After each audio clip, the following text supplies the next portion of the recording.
Interrogator Orlocks reporting. Hive Octavian. A radioactive sandstorm has descended on the area, causing all those outside the hive to flee in terror.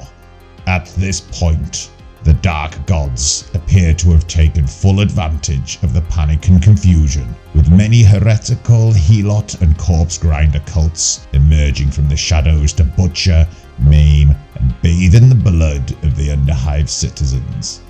The latest report is from Sector 964, the Iron Cradle, where even now the Orlocks of the Pale Horse Posse struggle to defend their precious gang relic from a bloodthirsty band of psychopathic heretics. May faith strengthen the righteous, and may hate harden their souls. So in this encounter, the Orlocks of the Pale Horse Posse are defending their beloved gang relic. The ever-damned corpse grinder cult are hell-bent on the sacred relic's destruction. If the relic is destroyed in close combat, the ever-damned will claim victory in the name of the blood god. If the corpse grinders are forced to flee the battlefield, victory will belong to the Orlocks. The corpse grinders setting up along the bottom edge of the battlefield. They have two infiltrators, two initiates who've got the infiltrate skill, one of which has a devastating hand flamer, very dangerous when infiltrating.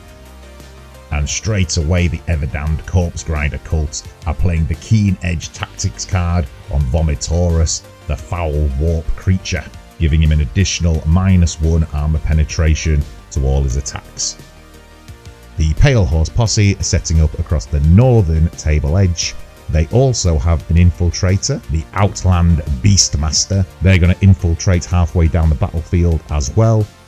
Shade is deploying right slap bang in the middle of the battlefield, close enough to be a nuisance but far enough away to not just be immediately taken out of action on the first turn. Choke is deploying on the left flank, out of sight, but close enough to quickly get in range with his hand flamer should anyone stray into his arc of fire.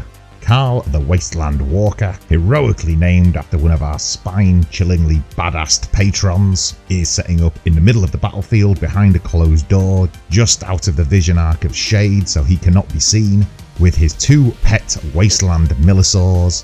Both of those can burrow under terrain, so very dangerous at close range. But enough of that, the ever-damned are keen to collect some human flesh for their big pot of simmering corpse grinder stew. Turn 1 priority phase, and the Pale Horse Posse get it. And the Beastmaster is up first. Carl the Wasteland Walker, a true hero of the Ash Wastes if ever there was one, does a single move action, gets into close range of Shade, ready to unleash both barrels of his sawn-off shotgun. Sawn-offs are particularly deadly at close range. Short range is only 4 inches, but it does give +2 to hit, and with die 6 strength 3 hits, it can be absolutely mutilating.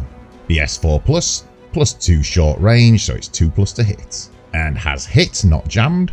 Die 6 hits from the scatter ammo, and has hit 5 times. Strength 3, toughness 3, so it's going to be 5 dice at 4+ to wound. Ooh, and 4 have wounded. There's a high probability that Shade's going to be turned into mincemeat on the very first shot of the game. Does have a save, however, with the flak armor and the initiate's mask. It's going to be a 5+ save, 4 saves at 5+. And 1 has saved, that's 3 that get through. 3 damage dice, she's only got the 1 wound. Straight away a skull, 2 bones, who cares, skull and crossbones. With the very first shot of the game, Shade has been shotgunned, plucked and roasted like a prized pheasant. Out of action, immediately picks up a hand injury. That's going to be -1 BS for the initiate going forward. Not the best start for the Everdamned. That's going to put them straight away into bottle check territory. The 2 Millisaurs count as pets of the Beastmaster, so they activate along with him. First up, Drudge decides not to attack this turn and just moves up in support of his master. The second Millisaur, Muzzle, moves slightly further away, covering the left-hand flank. Pets of the Beastmaster only need to stay within 6 inches of him, rather than the usual 3. First up for the ever-damned corpse grinders, it's Choke the Initiate, infiltrated forward wielding flaming death in the form of a hand flamer. He's going to climb up the ladder, that's 2.5 inches, forward a further 2.5 inches up the staircase, which puts him just in range of the Wrecker Pearl. Flame on. Flamer template hits automatically.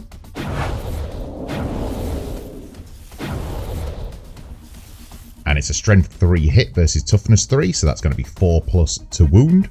And has wounded. No armor penetration for the hand flamer. Pearl does have a hazard suit, giving her a 6+ save, so a 1 in 6 chance to come out unscathed. Has failed, but because it's a hazard suit, she is at least immune to blaze. However, with just the single wound, damage 1, it's going to be 1 injury dice.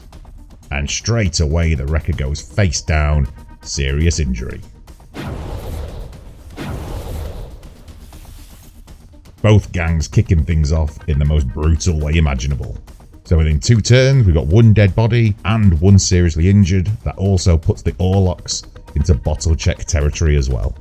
Roadkill the Arms Master is over 3 inches away from Pearl, no need for a nerve check. Wouldn't have had to take one anyway because Pearl is only a wrecker, and Arms Masters don't get scared by seeing lowly prospects getting burned alive. He's up next, it's Roadkill, wielding his combat shotgun, demolition charge and servo claw. Opens the door with his first action, and with his second, he's going to seek retribution for his fallen comrade upon the worthless hide of Choke. Combat shotgun using salvo ammo.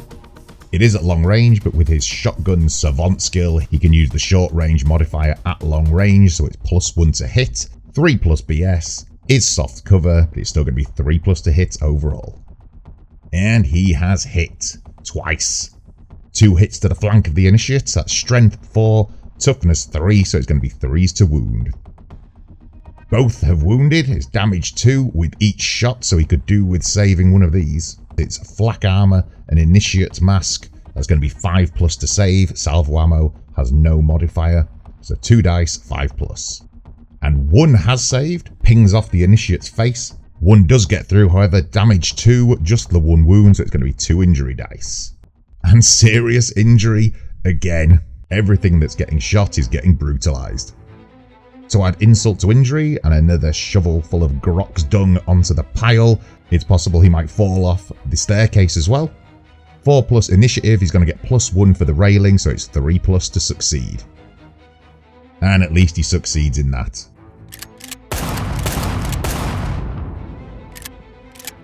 So he stays atop the platform, small consolation, as he can do very little other than try and keep his own intestines from falling out. Up next we have T.E. the Executioner. May the blood god smile upon his savage soul. Also named after one of our amazing Patreons, thank you very much T.E. If anyone else wants the opportunity to have characters named after them and various other advantages, feel free to check out our Patreon. The link is in the description below. But for now, T.E. the Executioner is going to group activate with the leader KHARGON. First action is to open the door. And then he's going to move forward 5 inches, get behind the ladder and give him a small amount of cover from any incoming fire. Next up in the group activation is KHARGON the Butcher. He's wielding a rather deadly rotary flensing saw. A nice powerful industrial close combat heavy weapon which also gives him 4-inch versatile. He's going to declare a charge action on Carl the Wasteland Walker. So not only does he have move 5 and the 4-inch versatile of the rotary flensing saw, but with first to the fray skill, it also gives him a die 6-inch charge rather than the usual die 3. So this bloodthirsty lunatic can charge from absolutely miles out and still has a very good chance of dealing devastating damage. So he's got an effective range of 9 inches plus die 6. Still going to need a reasonably good score to get in range though. And that is not it. 1. So that's 6-inch movement, 4-inch versatile, but it's still just out of range. Another couple of inches and he could have been wreaking all kinds of ruin against the Beastmaster. Up next for the Pale Horse Posse, we have Howler, the Orlock Road Captain. armed with a bolt gun, a backup auto pistol, servo claw for close combat, and just in case he needs to bring down any buildings, a demolition charge. He's going to move forward 5 inches, which gets him perfectly in line of sight of the newly advanced KHARGON the Butcher. Bolt gun is 3+ to hit, there is soft cover with the ammo crate, so it's going to be 4+ to hit. However, the corpse grinder leader is wearing his butcher's mask, giving him the terrifying trait, which means in order to be able to shoot, Howler first has to pass a willpower check at 5+. That's a 1. Oh. No! Failed! Piles his pants, cries like a little girl, can't bring himself to fire, and that is a wasted action. So it's brown trousers time for Howler. All of the corpse grinders wear masks, the initiates just give them a bonus to save, the standard gangers have the fearsome trait, but the champions and leader both have the terrifying trait, so in order to even shoot them, you do always have to pass a willpower check first. Bulvar, the ever-damned cutter champion, armed with a ferocious chain glaive. He's going to move forward up the battlefield, get behind those crates, get in as much cover as possible from any incoming shots. He also has the terrifying trait, so anyone who wants to shoot him or engage him in close combat will have to make a willpower check first, but it doesn't do any harm to be in a bit of cover as well. And puts himself within range of doing a spectacular flying leap next turn down to engage one of the Millisors. Flex the Wrecker, armed with an auto pistol and flail, is going to use his jump booster to Johnny Rocket Pants up onto the top platform. The jump booster gives him an extra 3 inches movement, and he can move between levels as well. That puts Bulvar just in range of his auto pistol, 12 inches. He is going to be in cover, but first of all, once again, he does need to pass a willpower check to avoid being terrified by the mere sight of Bulvar's foul image. 8+ willpower, and has failed also, so the Orlocks at this point are just far too cowardly to even get a shot off at the corpse grinders. Speaking of terrifying, VOMITORRUS, the warp horror, a walking bloated testament to everything that's heretical in the Underhive. He's going to use one of his foul, horrific appendages to open the door, and use his second action to move at full speed 6 inches into as much cover as possible. Having previously used the Keen Edge Tactics card, his foul appendages become even more deadly going forward. He also has Warp Fire Breath, giving him the same disgusting halitosis as if he'd just eaten 15 bowls of rat vindaloo. Onto Pearl, the seriously injured Wrecker, not an awful lot that she can do, apart from crawl ever so slightly towards safety. Lands her right on the edge of the platform, possibly ready to drop off next turn. And that is the round 1 end phase. Bottle checks all round. The Pale Horse Posse go first. They've only got 4 men standing and active. Pets do not count towards the bottle check, so it's going to be a 1 to 4 to pass. And have passed. Similar for the Everdamned, 1 to 4 to pass. Again, they've got 4 men standing and active currently. And also pass. The one time in the game where you actually want to roll low. Seriously injured Pearl sees if she can recover, looking for a flesh wound, and instead gets the opposite. That's a skull, out of action. Pearl is going to miss next game. And Choke, also lying face down in a pool of his own blood, remains seriously injured. Round 2, priority phase. And the Orlocks of the Pale Horse Posse are going to seize the initiative, meaning they take priority this round without having to roll a dice. First up, Carl the Wasteland Walker is going to activate his pet Millisor Drudge, who's immediately declared a charge action. Millisors can burrow, meaning they don't need to move around objects, they can just go straight underneath them. So it's a 6-inch move, plus die 3 inches, and can effectively go straight underneath any cover in the way. That's 3, so that's 2-inch extras, that's an 8-inch move. Burrows, and pops up directly behind VOMITORRUS. Very brave indeed, charging a monster of the ancient warp. However, we'll see how brave Drudge actually is, as again VOMITORRUS is terrifying. Going to need to pass a willpower check in order to attack in close combat. It's a 7+ willpower needed to succeed. And finally, the Pale Horse Posse has passed a willpower check. So can attack, 2 attacks, +1 for charging, 4+ WS with its fanged poisonous maw, so it's going to be 4+ to hit, 3 attacks. Has hit twice, 1 has missed. And the fanged maw has the toxin trait, meaning it just needs to roll equal to or higher than its target's toughness, which in this case is 4. And if that succeeds, it goes straight to injury dice, regardless of the number of wounds its victim has. So 1 has injured. The warp spawn has no armor. He does have undulating skin, but all that does is reduce the damage down by 1. Toxin technically doesn't actually do any damage, so the undulating skin does nothing in this case. There is no save. The warp horror has 3 wounds. However, toxin goes straight through that, and it's going to be 1 injury dice. Boom! Seriously injured. Just like that, a worthless worm from the wasteland is going to coup de grace a giant ancient warp horror. Talk about a win for the underdog. Coup de grace, out of action. Oh, but VOMITORRUS isn't finished yet. He's going to play the last gasp tactics card, meaning before he's taken out of action, he can close combat attack back against his aggressor. He's packing 2 horrific appendages, 3+ WS, 3 attacks, 2 weapons, so it's going to be 3+ to hit on 4 dice. And 2 have hit, 2 missed. Strength 6, toughness 3, that's 2s to wound, and both have wounded. The Millisaw's armoured hive gives him a 5+ save, however, the -1 armour penetration of the horrific appendage, plus the previously played keen edge tactic, does cancel out all save. There's no save. So that's 2 wounds at 2 damage each. The Millisaw has 2 wounds, it's going to be 3 injury dice. Flesh, bone, skull, that's got him out of action.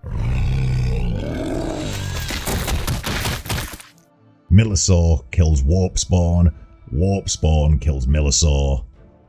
Bloodbath. Drudge the Millisaw out cold, no long-term effect there, and VOMITORRUS gets an eye injury, but because he is a warp denizen, he can suffer no injury apart from a memorable death, so he is in fact absolutely fine, just straight to out cold as well. Takes more than that to do any real damage to a warp horror such as he. Still, as part of the activation with his pets, it's still the Outland Beastmaster's go. First action, he's going to line up the iron sights on his sawn-off shotgun straight down the gullet of KHARGON, but once again will have to take a willpower 7+ test in order to avoid being terrified by the foul visage of the corpse grinder leader. 7+ to pass, and succeeds on a 9, so he can take his shot. 4+ BS with scatter shot, not in close range this time, and it's -1 for the softest of soft cover with the ammo crate, so it's going to be 5+ to hit, and has missed miserably. And with his second action, he's going to hightail it as quickly as possible away from the frenzied gibberings of the approaching corpse grinders. Gets out of line of sight. That's not going to do an awful lot, as none of the corpse grinders still on their feet actually have a ranged weapon. Still, it's very good for morale. And finally, Muzzle, the second Millisaw, is going to quick time it 12 inches back towards his master, and act as a possible human shield to protect him against any incoming charges. Bulvar, the ever-damned champion, is going to declare a charge action. So it's a charge against Flex. Move 5, 2-inch versatile on the chain glaive, and he's going to be die 3 extra inches for the charge. And that is 3 inches. 8-inch charge plus 2-inch versatile, so it's 10 inches. That's definitely going to make it. Crosses the gap without having to leap, and stops in 2-inch versatile range. The chain glaive actually has a better chance to hit at versatile range than it does in base-to-base contact. WS3+, plus nothing for versatile range. He's got 2 attacks, plus 1 for charging, 3 attacks at 3+ to hit. And 2 have hit, 1 miss. Strength 6 with the chain glaive, that's toughness 3, so we're looking at 2+ to wound. And both have wounded quite spectacularly. Chain glaive is -2 armor penetration, hazard suit 6+, absolutely nothing.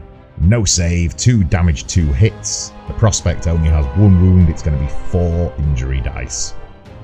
Bone skull, bone flesh right here, out of action, chopped up into mouth-sized chunks for the Underhive vermin to feast upon. Welcome to the Underhive Chain Glaive Massacre. And Flex is quite rightly humiliated, has -1 leadership and -1 cool, but as a prospect already had pretty terrible personal stats anyway, that's going to make him even worse. Howler, the Pale Horse Posse road captain, tired of seeing his gang decimated like an all-you-can-eat buffet, takes careful aim this time at KHARGON, the leader of the corpse grinders. Again, going to need to pass a willpower check. It is a 5+ to succeed, and this time he manages it. Manages to suck up his terror, clean his underpants, and attempt a killing blow with his deadly bolt gun. 3+ to hit, it's +1 for aiming, -1 for the soft cover of the ammo crate, it's 3+ to hit, and has hit just the once. However, he is going to use his Bullet Lord Orlock nickname, meaning he can immediately change the rapid fire dice so that it hits 3 times. It will jam the weapon, but it might well be worth it if he can land a debilitating blow to KHARGON, the leader of the Everdamned. 3 wounds, strength 4, toughness 4, it's going to be 4+ to wound, and has just wounded the once. 2 ping off KHARGON's thick diseased hide, -1 for the armor penetration, plate mail from the front is 5+, plus an armoured undersuit, it's going to be 5+ to save for KHARGON, and the Butcher has saved on a 6. The Everdamned leader is pinned, but other than that, is completely unscathed. KHARGON the Butcher, having just survived a mass reactive barrage at the hands of Howler, shambles back to his feet, and with his second action moves out of sight towards the closed door. ROADKILL, the Pale Horse Posse Arms Master, shotgun in hand, does a double move activation again towards the same door that KHARGON just moved towards. Remember, he does have that demolition charge, so whoever loses priority next turn is very likely to get a weapon of mass destruction to the face one way or the other. Be it rotary flensing saw or demolition charge, someone's going down. TE, the Executioner, he's going to move towards the same door that ROADKILL is stood on the other side of. Yeah, absolutely, this all comes down to winning priority next turn. Shame the Orlocks already used Seize the Initiative last turn. It would have been very handy to have at this point. It's either going to be a massive demolition charge on the 2 corpse grinders, or the Everdamned are going to group activate, open the door, and swing in with an eviscerating buzzsaw attack. Either way, someone better start getting the body bags ready. And onto the last stragglers. Choke, seriously injured still. He's going to crawl as fast as he can, 2.5 inches, back towards his teammates, try and get as close as possible for an assist. He's not going to make it this turn though, still stranded by himself. And that is the end phase of round 2. Bottle checks all round. Only 3 people still active for the Pale Horse Posse, so it could be 1 to 3 to pass their bottle check. And have failed. So the Orlocks have bottled. The Everdamned, also only 3 active members of the gang at this point, so also need 1 to 3 to pass. And they've bottled as well. Everyone's nerve is shot to hell. Panic descends on the Underhive. So the Orlock leader first goes for his bottle check. It's a 5+ cool check. If he passes, he can use leading by example on anyone close by. And he has passed, but he's not going anywhere. Leading by example means that Carl the Wasteland Walker and his trusty Millisaw also pass by default. However, ROADKILL the Sergeant is just out of range behind the closed door, so will need to do his own cool check. 6+ for him to be sticking around. 2 and has failed. That's 5, so he has done one. His belt buckle broke, trousers fell down, and he's legged it off the battlefield, carrying his demolition charge with him that could have been devastating and in fact has just turned out to be pathetic. Bottle check for the corpse grinders. KHARGON the leader goes first, cool of 5+. Again, if he passes he can spread that to nearby gang members, and has succeeded mightily with an 11. So he's passed, leading by example, means that TE the Executioner and Choke also pass. Bulvar will have to make his own. He's well out of range right over the other side of the battlefield. And again, cool 6+ to stick around. 2 and a 1. Oh dear. Bulvar has also failed. He's going to be off. Runs in, picks up his kill, grabs a load of meat, and disappears off to fire up the barbecue. So both champions leg it, leaving both gangs a little bit thin on the ground. Cowardliness is always a virtue in the Underhive. Still in the end phase, Choke, seriously injured, is going to try and recover. And has failed, so he's still face down, crawling around in the sewage-laden gutter. Round 3, priority phase. And for the third time in 3, the Pale Horse Posse win. First up, Carl the Wasteland Walker. He's going to activate his pet Millisaur Muzzle, who's going to declare a charge action. Again, burrowing 6 inches plus an additional die 3. That's 2 inches, 8 inch charge. Directly under all the scenery, burrows through.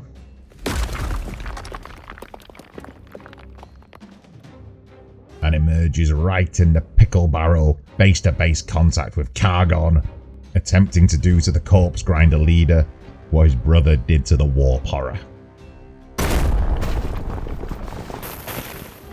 KHARGON, with a face like a half-eaten cyber mastiff's dinner, is terrifying. It's going to be 7+ willpower in order to be able to attack at all, and has succeeded on a 9, so Muzzle does get to attack.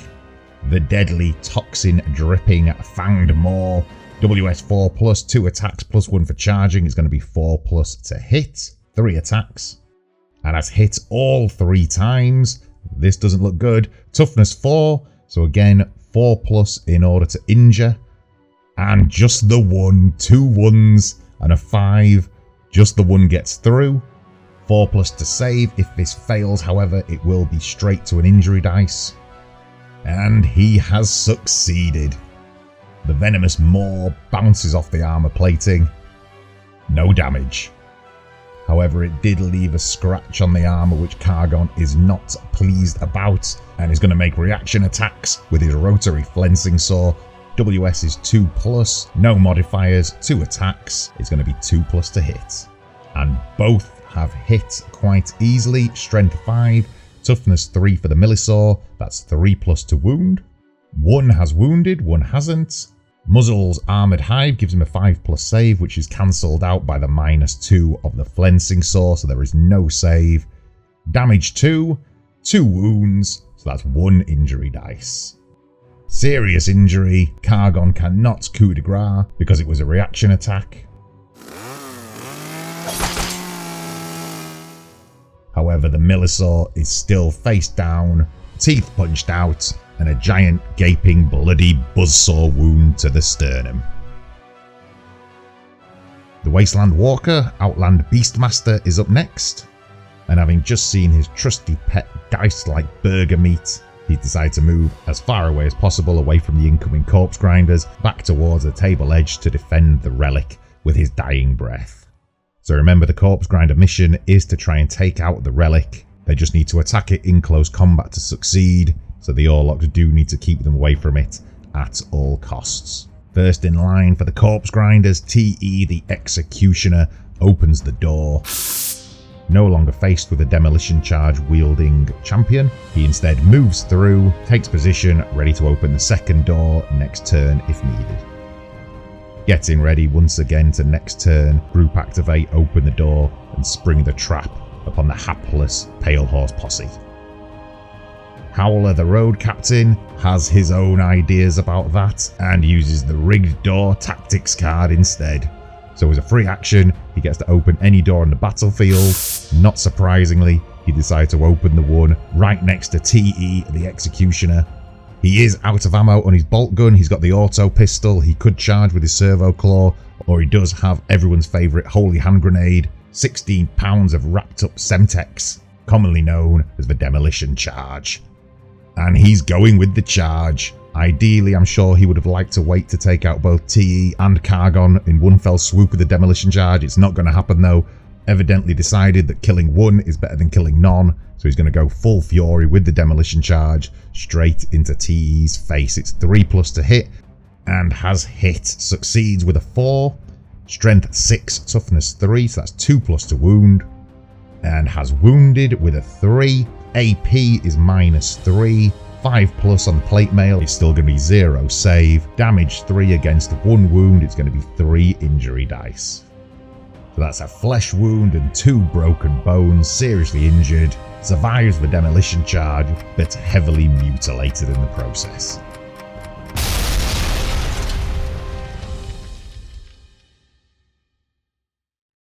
Face down, chewing on Underhive cockroaches. And with his second activation, the road captain, he's going to move back into cover as far away as possible, away from the approaching KHARGON. Remember, KHARGON does have that massive charge range plus 4-inch versatile weapons, so HOWLER needs to be as far away as possible in order to avoid getting charged next turn. And indeed, up next is KHARGON, but even he decides that is just too far to attempt to charge and instead moves up next to TE the Executioner, offering an assist on the recovery and possibly getting himself into charge range for next turn. Choke, still squirming around in his own filth since the first turn, still seriously injured. All he can do is crawls back towards the ladder, desperately trying to engage. Not a lot you can do though when both of your feet have been blown off. And that is the end of round 3. Bottle checks all round. KHARGON first, 5+ to succeed. If he fails this, he's fleeing back into the nether regions of the sump from whence he came. 5+ needed, and that's an 8. He has passed. Leading by example, everyone's within 12 inches, so all of the corpse grinders have passed along with him. HOWLER, the Pale Horse Posse road captain, has to do a similar check, 5+ to succeed, and also succeeds with an 8. So both he and the Wasteland Walker are also sticking around for another turn. Muzzle by himself, just out of range of the leading by example effect, has to take his own cool check at 7+ and succeeds, though he is still seriously injured. He will now attempt to recover, but is still face down, crawling around like the worm he is. Recovery roll for TE the Executioner. He's going to get an assist from KHARGON, but has also failed, still seriously injured. Choke, the Ever-Damned Initiate, still seriously injured. Recovery roll for him, and this time his luck has run out. Skull, out of action. He bleeds out on the battlefield and picks up a hand injury in the process. -1 WS, so going forward he's going to be slightly worse in close combat. Round 4, priority phase. And for the first time in the game, the Ever-Damned will get priority and go first. And realistically, there's only one thing to do. KHARGON's the only man on his feet, and he's going to charge. 5-inch move plus die 6 for first to the fray, and he's got his 4-inch versatile rotary saw. And that is a massive 6, so 11-inch move plus 4 easily lands him in range to wreak as much havoc as possible on whoever he chooses, and he's going to attempt to take out HOWLER, the Orlock leader. Evidently decided that the road boss is a much more juicy target, not only more dangerous on the field, but he's going to be much tastier in the human stew after the battle, mopped up with a couple of bits of crusty bread. WS is 2+ to hit. The rotary saw at versatile range is -1, so it's 3s to hit with 3 attacks. And has hit all 3 times. Strength 5, toughness 3. It's going to be 3 dice at 3+ to wound. And 2 have wounded. Mesh plus the undersuit on HOWLER, -2 for the flensing saw, so it's 6+ save. And unsurprisingly, neither have saved. HOWLER does have 3 wounds. Flensing saw does 2 damage. It's 2 hits, knocking him down from 3 wounds. It's going to be 2 injury dice. And that's seriously injured, and a skull. Out of action. The butcher has butchered HOWLER.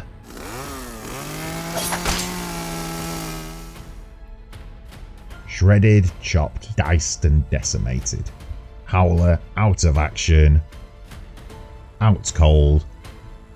leaving just Karl the Wasteland Walker to fend for himself. He is just over 3 inches away from the mutilated corpse of Howler, so he doesn't have to pass a nerve check. And because Howler was taken straight out of action with a skull, KHARGON can consolidate 2 inches. He's going to move back the way he came, putting himself in hard cover from the shotgun blast of the Wasteland Walker. And as the only member of the Pale Horse Posse, still with all his limbs attached, Karl the Wasteland Walker, Outland Beastmaster, uses his first action to move and cancel out the hard cover that KHARGON just put himself in. Going to try and make this as easy a shot as possible, as long as he can pass his willpower check and avoid being terrified by the horrific mask of KHARGON. BS is 4+, but at this range with a sawn-off shotgun, it's going to be +2 to hit for short range. He's moved, so there's no cover anymore, so to hit is 2+. However, will he be able to overcome his fear? 7+ willpower check in order to avoid being terrified, so he can unleash both barrels, and has absolutely bollocksed it right up with a 3. His nose is running, his chin is wobbling, his trousers are soaking wet, and he has failed utterly with a 3. TE the Executioner and Muzzle the Millisaur, both still seriously injured, both crawl forward towards their respective colleagues. But wow, yeah, what a failure. So once again now this is all really going to come down to who gets priority in the next round. First they're going to have to both pass their bottle checks in order to avoid fleeing. First up is KHARGON, 5+ in order to pass his cool check. And he succeeds, so he's sticking around. The Wasteland Walker, cool 6+, needs to pass this and then win priority in order to have any chance against the merciless corpse grinder leader. And he has failed with a 3. Fails his bottle check, flees the battlefield, and victory goes to the Everdamned. KHARGON strolls forward and casually destroys the Orlock relic. Victory to the corpse grinders. Thanks very much for watching, hope you enjoyed it. If you'd like to support the channel like a true paragon of the Underhive, have a look at our Patreon, the link's in the description, and join the ranks of these brave stalwart souls currently on screen. May the blessings of the dark gods be upon them all. Failing that, like and subscribe, heretic.